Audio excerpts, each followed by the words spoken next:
गीता को हम सभी चिंतन मनन करते हुए उसके संदेशों को आत्मसात कर रहे हैं और भगवान श्री कृष्ण हमें जिस ओर लेकर चल रहे हैं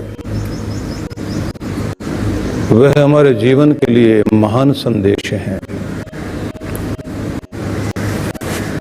कल जैसे हमने ये समझा था कि हमारी प्रज्ञा प्रतिष्ठित हो, स्थित हो, स्थिर हो, तो उसमें उन्होंने ये कहा कि हम अपनी भावनाओं पर भी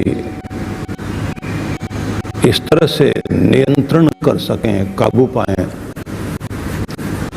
कि किसी भी लहर के साथ हम बह न जाएं।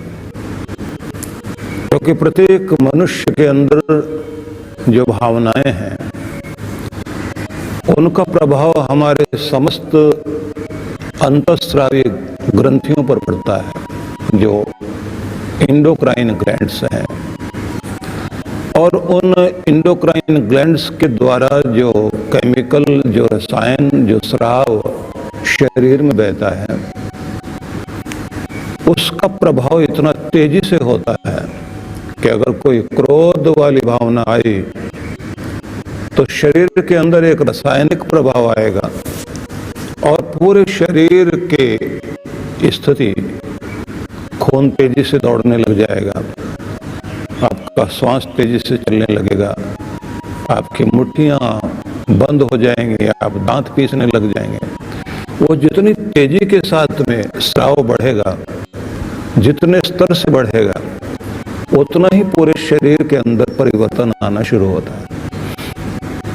इसी तरह से किसी की बातें सुनने के बाद आपके हृदय में उसके प्रति प्रेम का भाव जागता है, तो भी आपके अंदर की जो अंतःस्रावी ग्रंथियां हैं उनके स्राव के द्वारा आपके शरीर में परिवर्तन होते हैं। भावनाएं बहुत बड़ा काम करती हैं, क्योंकि हमारी भावनाएं जो हैं वही हमारी क्रियाओं को प्रभावित करती हैं और क्रियाएं जो हैं वो हमारे कर्म को विस्तार देती हैं। हमारा आचरण और हमारा व्यवहार उसके अनुरूप होता है। ये ध्यान रख लीजिए कि कोई भी विचार की तरंग मस्तिष्क में आती है उसके अनुसार फिर भावनाएं बनती हैं। भावनाएं जो हैं वो क्रियाओं में आती हैं, क्रिया फिर आचरण बनता है। प्रत्येक व्यक्ति के साथ जो कानों से सुना जा रहा है, जो आंखों से देखा जा रहा है, उन सब के अनुरूप हमारे अंदर विचार आते हैं। उन विचारों से फिर भावनाएं आती हैं। भावनाएं हमारे व्यक्तित्व को बाहर ले जाती हैं और इसलिए कुछ लोग आपको उकसाते हैं, कुछ आपको भड़काते हैं, कुछ आपको निराश करते हैं। उनके अंदर से निकलती हुई जो भाव तरंगे हैं वो आपके व्यक्तित्व को प्रभावित करते हैं। किसी की बात सुनकर निराश होंगे, किसी की बात सुनकर उत्साहित होंगे। मतलब ये कि उनके हाथ में आपका रिमोट कंट्रोल होता है। वो लोग वहीं से अपने रिमोट कंट्रोल का बटन दबाकर आपकी भावनाओं को प्रभावित करते हैं और उसके साथ आपके मूड चेंज हो जाते हैं। आपके भाव मुद्राएं जैसे बदलती हैं, मूड सिग्नल्स जो भी हमारे दिखाई देने लगते हैं उसके आधार पर हमारा पूरा शरीर उसी तरह काम करने लगता है। इसलिए समाज में दूर बैठा हुआ व्यक्ति भी आपको प्रभावित करता है। आप जहां आसपास रहते हैं, किसी का ओरा भी आपसे बिना बोले भी अगर कोई व्यक्ति आपके आसपास है और उसका ओरा, उसके प्रकाश का घेरा आपके प्रकाश के घेरे के साथ मिलता है, तो किसी को देखते ही आपको लगता है कि इसके साथ बैठना भी नहीं चाहिए, बात भी नहीं करनी चाहिए। ईर्ष्या में, बैर में जलने वाले लोग रात दिन अपनी ईर्ष्या की तरंगे भेज रहे होते हैं, क्रोध से जल रहे होते हैं। वो विनाश करने के लिए जो उनकी तरंगे आ रही होती हैं, जैसे कभी आपका ध्यान उधर गया तो आप वो कैच करने लग जाते हैं, तो आप भी जल उठते हैं उस समय। फिर वैसा ही आदान प्रदान होने लग जाता है। श्री कृष्ण ये समझाते हैं कि आप भाव तरंगों से मुक्त हो जाओ आपके अंदर जो भावनाएं उठ रही हैं वो लोगों के द्वारा दी गई भावनाएं नहीं होनी चाहिए। आप अपने वास्तविक रूप में उतर आए। तो जब आप भय, क्रोध आदि की जो लहरें हैं, भावनाएं हैं, भाव तरंगे हैं, उनसे ऊपर उठना शुरू होते हैं और अपने वास्तविक रूप में आते हैं, तब आपकी प्रज्ञा प्रतिष्ठित है। मतलब तब आपकी जो बुद्धि है वो स्थिर है, और बुद्धि स्थिर है तो फिर उसकी पकड़ मन पर होगी, और मन पर अगर पकड़ है तो फिर मन से इंद्रियां पकड़ में आती हैं, आपका व्यक्तित्व पकड़ में आता है। इसलिए ये साधारण ज्ञान नहीं है। और कमाल की बात तो ये है कि अर्जुन ने जब ये प्रश्न किए तो इन प्रश्नों का मतलब क्या हुआ कि उसके अंतर में एक बहुत बड़ा परिवर्तन आया। जब उसने पहले ये जान लिया कि मैं देह नहीं हूं, एक चैतन्य रूप हूं, और इस संसार में अपने कर्तव्य कर्म करने के लिए आया हूं, और मैं जो हूं वो एक आत्मा हूं जिसे कोई शस्त्र नहीं काट सकता, आग जला नहीं सकती, हवा सुखा नहीं सकती। जैसे शरीर में बहुत सारे परिवर्तन होते हैं, जैसे मौसम में परिवर्तन होते हैं, जैसे संसार में घटनाओं का प्रवाह बदल रहा है, ये सब जड़ परिवर्तन हो रहे हैं, प्रकृति में परिवर्तन हो रहे हैं। मेरी आत्मा में कोई परिवर्तन नहीं होता। मैं तो बस इन मौसम को अनुभव करने वाला हूँ। जैसे आप मौसम अनुभव करते हैं वैसे आप घटनाओं को अनुभव करते हैं, वैसे आपके शरीर के साथ जो घट रहा है, आपका शरीर बदल रहा है, बच्चे से आप बड़े हो रहे हैं, बूढ़े हो रहे हैं, आत्मा तो वही रहती है। बस आप अपनी जगह, क्योंकि जिस कीली पर चक्र घूम रहा है वो कीली नहीं घूम रही है, आपकी आत्मा के चारों तरफ सारा कुछ गतिविधियां हो रही हैं, लेकिन आप गति से बाहर हैं। अब ये सारा ज्ञान समझ में आने के बाद जैसे ही उनको व्यवहारिक ज्ञान दिया गया, कर्मयोग का ज्ञान दिया गया, अब अर्जुन की स्थिति ये हो गई कि कृष्ण के प्रति श्रद्धा जाग गई।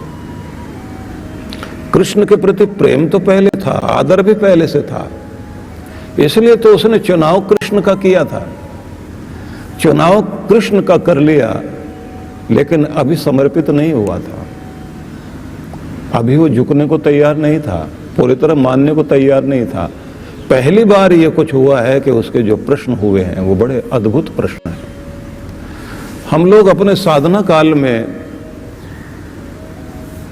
जिस समय हरसील से उत्तरकाशी में एक स्थान है, गंगोत्री की तरफ जाते हैं तो हरसील एक स्थान है, वहाँ एक उससे आगे चलते हैं तो एक गांव है जो बड़ा खूबसूरत गांव माना जाता है, जिसमें प्रकृति की बड़ी सुंदर छटा है।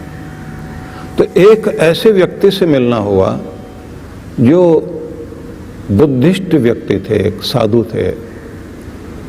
तो उन्होंने हमको कुछ साधना करते हुए देखा, तो उसके बाद उन्होंने हमसे कहा कि आप क्या सीख रहे हैं। तो हमने अपना कुछ उनको बताया, तो उन्होंने अपना कुछ बताया।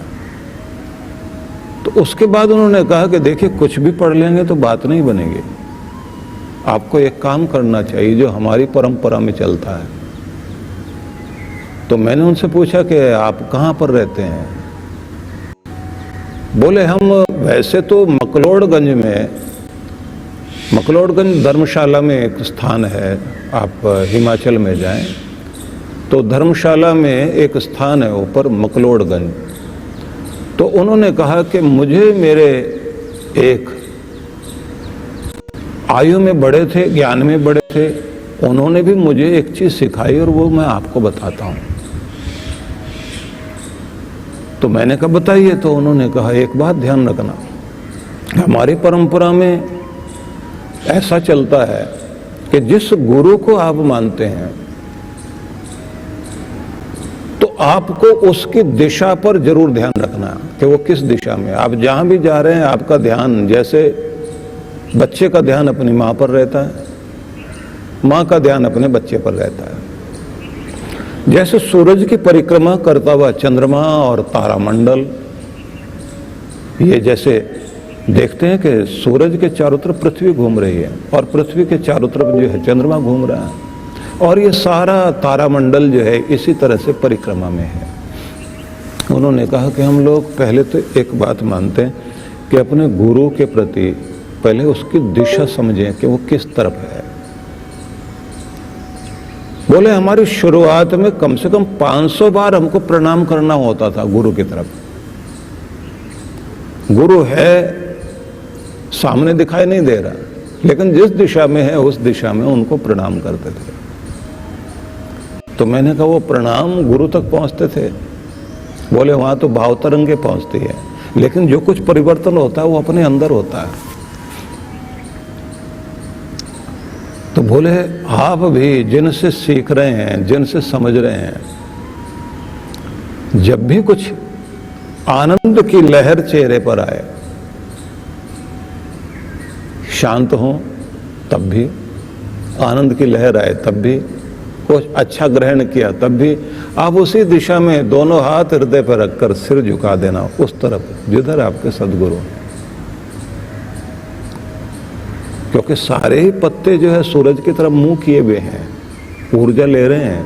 आप भी तो कहीं से ग्रहण कर रहे हो, जहां से ग्रहण कर रहे हो वहां आपकी श्रद्धा रहनी चाहिए, क्योंकि रोशनी वहां से होकर रिफ्लेक्ट होकर आपकी तरफ आ रही है। बोले ये सबसे पहले ध्यान रख लेना। जब झुकना आ जाएगा और आपके अंदर भाव प्रवाह शुरू हो जाएगा गुरु के प्रति, और फिर वो बोले भेंट रखना है हर दिन गुरु के लिए। तन मन धन तीनों, गुरु के लिए तन से कोई कार्य करो, मन की तरंगे उधर की तरफ रहें, और जो तुम्हारे पास कुछ है कीमती, तो तुम्हें कीमती बनाने में जो व्यक्ति सब कुछ लगाते रहे हैं, तुम्हारी आसक्ति जहां पर भी है वो उस तरफ समर्पित कर दो। बोले बस इतना आप करके देखना और आपके अंदर एक अद्भुत परिवर्तन शुरू हो जाएगा। आपका ज्ञान, आपकी भक्ति, आपकी साधना वो तेजी से बढ़नी शुरू हो जाएगी। क्योंकि विनम्रता ही जो है मान देती है, लेकिन विनम्रता ही ज्ञान भी देती है। झुकने से ही उठना होता है। वो बड़े उनकी आंखों में इतना प्रेम था कि वो बार बार जिस शिला पर बैठे हुए थे, नीचे पानी बह रहा है, और वो बार बार एक बात कहें तो फिर उसके बाद एक दिशा में झुक झुक कर ऐसे करते जाएं, और फिर कहें। तो मैंने कहा ये आप क्या करते हैं ऐसे झुक कर? बोले उनको प्रणाम करता हूं, क्योंकि आवाज मेरी है, शब्द तो उनके हैं, भावना उनकी है, जो कुछ मैं हूं उनके कारण हूं। और अगर कोई असर आपके ऊपर भी होगा तो उनके कारण होगा। और मैं बहुत गदगद हो गया उनकी बात सुनकर। बोले अभी प्रभावित मत हो, करके देखो। और बोले जो आपने मुझे सिखाया वो मैं करके देखता हूं, और फिर हम लोग मिलते हैं। और एक वर्ष के बाद में हम लोग फिर वहीं, जहां मकलोड़गंज में, जिनके साथ में वो उनका बहुत प्रेम था और जो उनके मार्गदर्शक थे, उनको बड़े भाई की तरह से वो देखते थे। तो हम लोग गए धर्मशाला में, और वहां से फिर मकलोड़गंज, पता लगा वो नड्डी में है। नड्डी एक ऊपर की जगह, बड़ा सुंदर सा स्थान था वो। जैसे चारों तरफ कोहरा छाया हुआ होता है, ऐसे जो है थोड़ी सी भी मौसम आसपास अगर बादल हो जाए तो वहां कोहरा चारों तरफ दिखाई देने लग जाता है। और इतनी ऊंचाई पर है कि नीचे के सारे दृश्य गायब हो जाते हैं, एक अलग ही दुनिया में आप पहुंच जाते हैं। अब जब हम लोग वहां उनसे मिले जाकर, उन्होंने कहा कुछ घटा, तो हमने कहा कि ये इतने समय से हम लोग सुनते थे कि गुरु के प्रति श्रद्धा रखो। बोले वो एक ज्ञान है, अनुभूति वो नहीं है। अनुभूति कर्म के कारण आती है। बहुत सारी बातें हुई जो अलग अलग तरह से, कुछ चीजें उनकी, कुछ हमारी। लेकिन मैं आप सबसे ये बताना चाहता हूं कि आप जब तक अर्जुन की उस मनोदशा में नहीं आएंगे कि गुरु के प्रति श्रद्धा नहीं हो, बताने वाले के प्रति श्रद्धा नहीं हो, आपकी चेतना में कुछ घटेगा नहीं। जैसे आप बहुत प्रेम में हो जाएंगे, आपके प्रश्न भी बदल जाएंगे। इसलिए अर्जुन के अंदर ये परिवर्तन आया तो उसने प्रश्न किए कि मैं जानना चाहता हूं कि जिनके अंदर कुछ घट जाता है उनका बाहर का आचरण कैसा हो जाता है, जिनकी प्रज्ञा स्थित हो गई है, मतलब जो ध्यान में चल पड़े हैं, आंतरिक चेतना जिनकी जागृत हो गई है, बैठते कैसे हैं, बोलते कैसे हैं, चलते कैसे हैं, क्या दिखाई देगा। और श्री कृष्ण वही सब समझा रहे हैं कि ये अंदर जो परिवर्तन हुआ वो क्या है।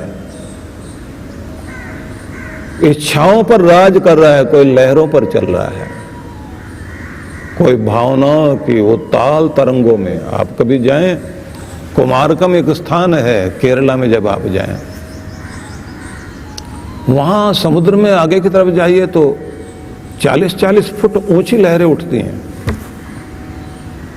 और जिस दिन कभी आसमान में पूर्ण चंद्रमा हो, उस दिन सबको ये सूचना दे दी जाती है कि आज कोई भी मछुआरा अपनी नौका लेकर अंदर नहीं जाए। बड़े बड़े जहाज भी अलग साइड में हो जाते हैं, लहरें बड़ी तेज होती हैं। जब हम लोग वहां पर थे तो हम लोग ये सोच रहे थे कि ये लहरें जो हैं इतनी ऊंची नहीं है जितनी अंदर लहर चलती है। उसमें सवार होना आसान बात नहीं। जब आपकी लहरें बहुत तेज चल रही हों, पहले तो यही कोशिश करो कि लहरें शांत हो जाएं, नहीं तो अपनी नौका लेकर आप चल पड़े, अंदर गुस्से की लहर है। पहले खुद शांत कर लीजिए अपने आप को। किसी भी भावना की लहर में आपकी लहर जितनी ऊंची होगी उतनी नौका जो है डूबने वाली होगी। इसलिए जिंदगी को संभाले रखने के लिए लहरों को शांत करना बहुत आवश्यक है। कृष्ण भगवान जब ये कहते हैं कि अंदर की सारी लहरें शांत हो जाएं, तब पता लगता है कि बुद्धि स्थित है। अब नौका को चला सकते हो, मन को लेकर जा सकते हो, अपने ऊपर कुछ प्रयोग कर सकते हो। मजे की बात तो ये है कि श्री कृष्ण जो है आपको एक अलग दिशा में लेकर चल रहे हैं। वो कहते हैं कि तुम एक वैज्ञानिक हो और तुम्हारा शरीर और तुम्हारा मन ही तुम्हारी प्रयोगशाला है। अपने ऊपर कुछ प्रयोग करो व्यक्तित्व निर्माण के लिए, अपने आप को कुछ नया बनाने के लिए अपने अंदर कुछ प्रयोग करो। इसलिए आपका मंदिर भी आपकी प्रयोगशाला है। मंदिर में बैठकर आप कुछ थोड़े से मंत्र बोलकर हाथ जोड़कर आ जाएं, बात वो नहीं है। आपके भीतर की चेतना को और जागृत करने के लिए और नए प्रयोग करने के लिए आपको वहां बैठना होता है।